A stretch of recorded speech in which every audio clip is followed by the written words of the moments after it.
संजय जायसवाल और अमित शाह। शनिवार को पटना के पाली में गृह मंत्री अमित शाह ने मंच से भू माफियाओं को चेतावनी देते हुए कहा कि जो माफिया गलत करेगा उसे उल्टा लटका कर सीधा कर दिया जाएगा। उनके इस बयान पर भाजपा सांसद संजय जायसवाल ने कहा कि जो बिहार में जो नया कानून बना है उसमें बालू माफिया और शराब माफिया पर लगाम लगेगी। आज जरूरत थी ऐसे कानून की। वहीं लालू के करीबी सुभाष यादव की गिरफ्तारी पर कहा, जो गलत करेंगे वो जेल ही जाएंगे। जो बिहार में एक परिवार के द्वारा गरीबों से लूटकर कमाई की गई है और जिनके 2 नंबर पैसे की कमाई को 1 नंबर करने के साथ साथ बालू के खनन से अवैध कमाई कर रहे थे सुभाष यादव, तो वो फंसेंगे ही।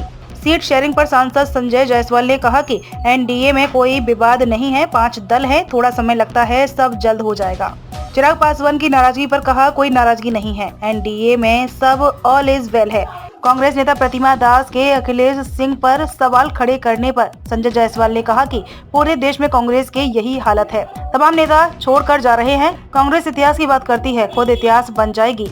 वहीं कांग्रेस में और टूट के सवाल पर कहा, सभी लोग कांग्रेस को समझ चुके हैं, इसीलिए भाग रहे हैं और राहुल गांधी जवाब देने से बचने के लिए पैदल यात्रा कर रहे हैं। बिहार में जो भी तंत्र का भूमि माफिया को उल्टा लटका के सीधा और इसका असर भी देखने को मिला। कल रात में सुभाष यादव को ईडी ने गिरफ्तार किया। बिहार में माननीय नीतीश जी, माननीय सम्राट चौधरी और विजय सिन्हा जी के तहत नया कानून बना है और वह कानून बहुत ही आवश्यक था, क्योंकि जो शराब माफिया, जमीन माफिया, बालू माफिया, ये तीनों मिलकर के बिहार को बर्बाद कर रहे थे।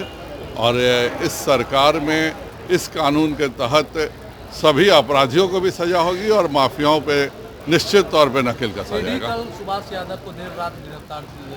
जो जैसे कर्म करिएगा वैसा फल भुगतिएगा।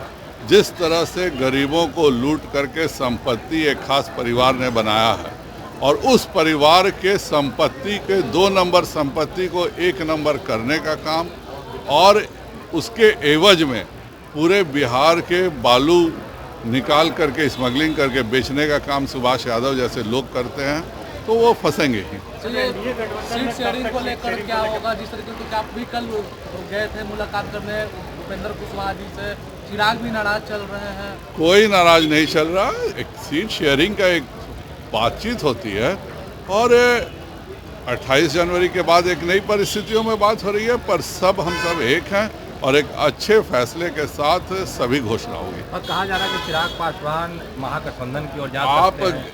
आप क्या अफवाह उड़ाते हैं, कोई उसका नहीं है। हम लोग सब डिटरमाइंड हैं कि हम सब मिलकर के एक साथ तय करेंगे। तय करने में समय लगता है, 5 दल हैं तो 5 दल का एक समय लगता है, पर एक बहुत ही अच्छे माहौल में सभी के साथ बात हो रही है। एनडीए में ऑल इज वेल हो जाएगा? कभी गड़बड़ था ही नहीं तो हो जाएगा का क्या मतलब है?